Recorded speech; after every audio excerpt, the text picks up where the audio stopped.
Merci à tous. On va laisser la parole maintenant à Florence Villefort du ministère de la Culture et de la Communication.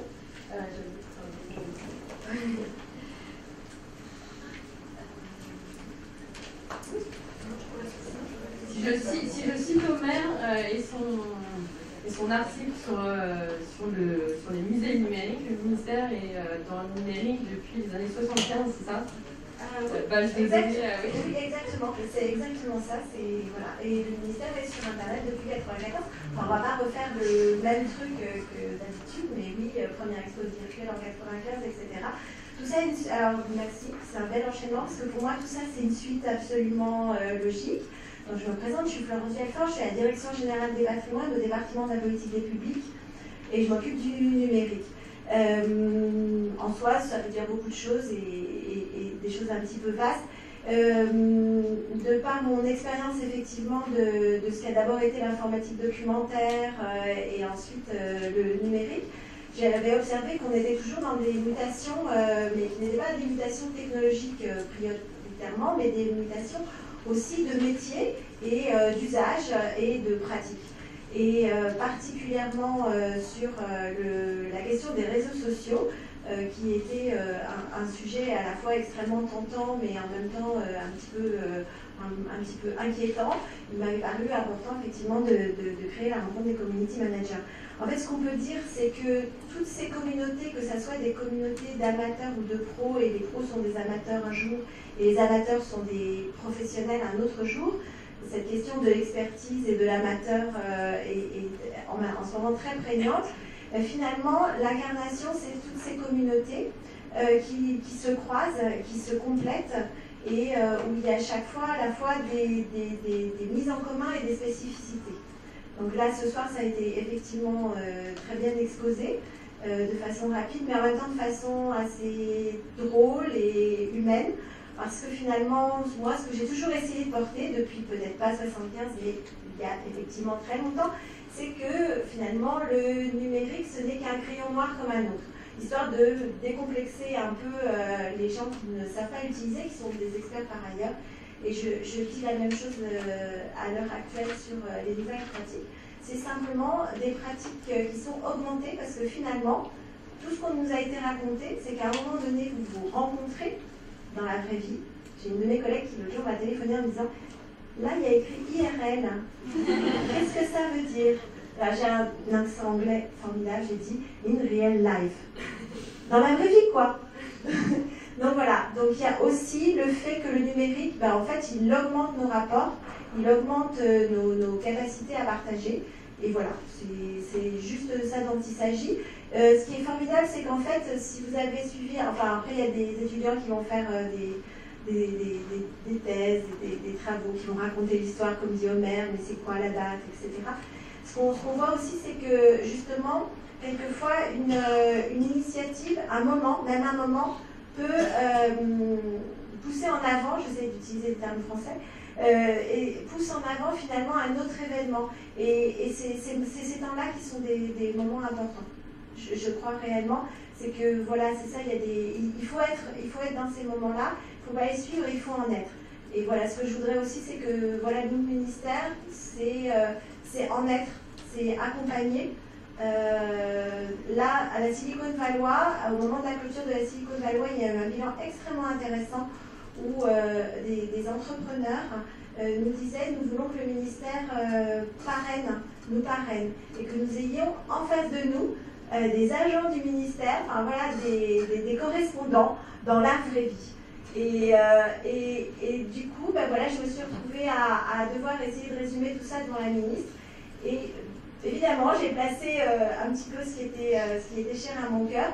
Je lui ai montré le badge de la CMI en lui disant « Écoutez, Madame la Ministre, on nous demande que le ministère accompagne, anime, c'est nos missions, nous les accomplissons. Et moi, je suis la marraine de la CMI. » Donc voilà, c'est de ça dont il s'agit. Merci beaucoup.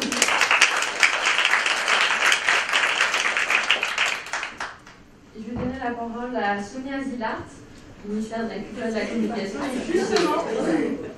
Et justement, ça fait la suite, puisqu'elle va nous parler de l'appel à projet. l'appel à projet, l'appel du 11 juin. Donc, Sonia Zillard, ministère de la Culture et de la Communication, je travaille au secrétariat général au département de la recherche, de l'enseignement supérieur et de la technologie.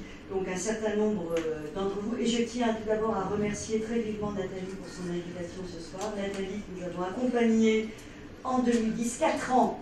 J'étais en train de me demander si c'était 2010 ou 2012. 2012, ah oui, non, 2012, alors Florence, 2012. Sur les premiers, sur les premiers projets magnifiquement portés par Nathalie. Donc de quoi s'agit-il? Dans la suite de ce qu'a exprimé Florence, le ministère a engagé depuis 2010 une action de soutien à l'innovation numérique qui couvre tous les champs culturels du ministère de la Culture. Donc c'est vaste, tous les types d'opérateurs, donc les champs culturels du spectacle vivant, au patrimoine, le patrimoine étant les châteaux, les abbayes, les musées, les archives, les bibliothèques, et bien évidemment les arts plastiques, et le spectacle vivant. Donc deux éditions de cet appel à projet, 2010-2012, où vous retrouvez les projets antérieurs sur Culture Lab, et cette année, l'appel du 11 juin 2014, édition 2014 de l'appel à projet Services numériques culturels innovants.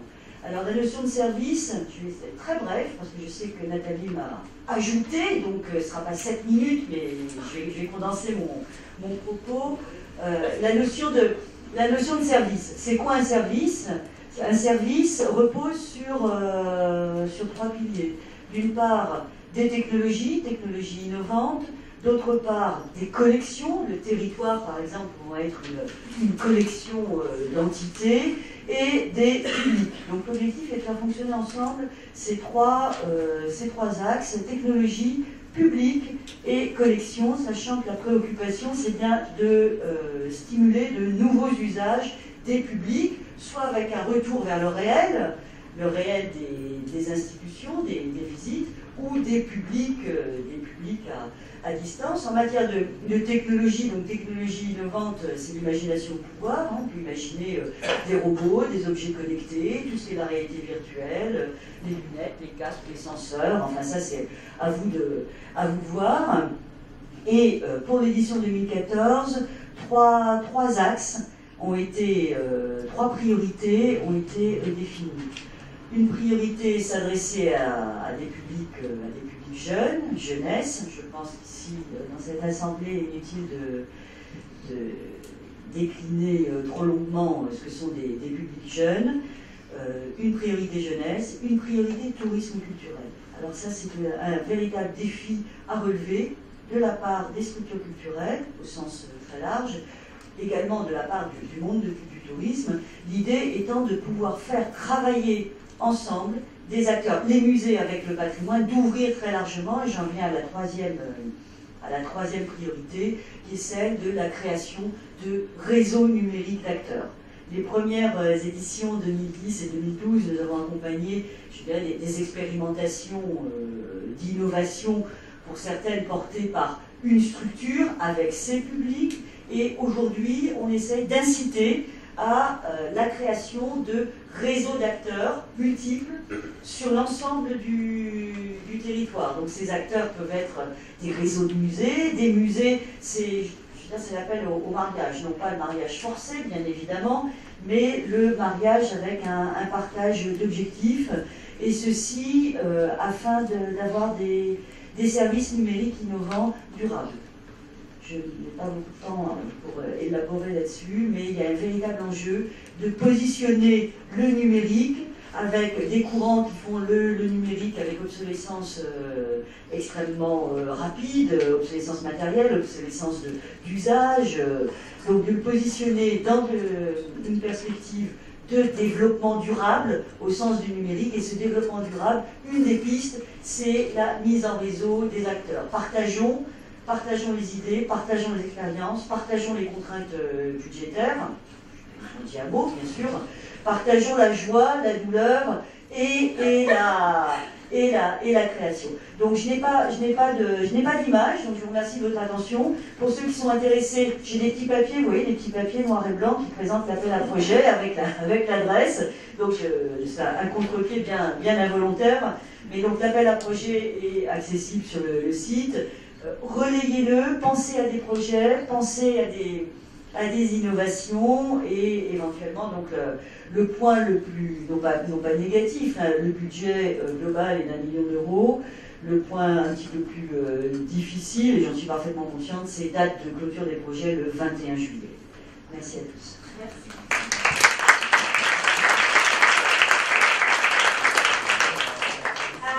Avant les échanges, je suis très bavarde, on m'avait dit très brièvement et voilà. Je voudrais remercier les arts décoratifs qui incarnent totalement cette capacité que les établissements ont à se lancer dans des projets, à accueillir des initiatives, même les plus extravagantes, en tout cas au regard. Voilà, c'est ça, qui même adorent être les premiers. Et voilà, c'est le jeu de cette ouverture, de cette capacité des établissements à faire avancer, qui est aussi un point d'accueil pour ces communautés, que ce soit j'appelle ça les aspirants professionnels, parce que vous en avez beaucoup sur Muséonum, et qui sont totalement captivés par ce qui se passe à l'intérieur des établissements, alors que par ailleurs, à l'intérieur des établissements, parfois on est dans une espèce comme ça d'attente vers un meilleur, mais parce que les établissements aussi, ce sont des gens de qualité qui se donnent complètement pour leur métier. Donc merci beaucoup aux arts décoratifs.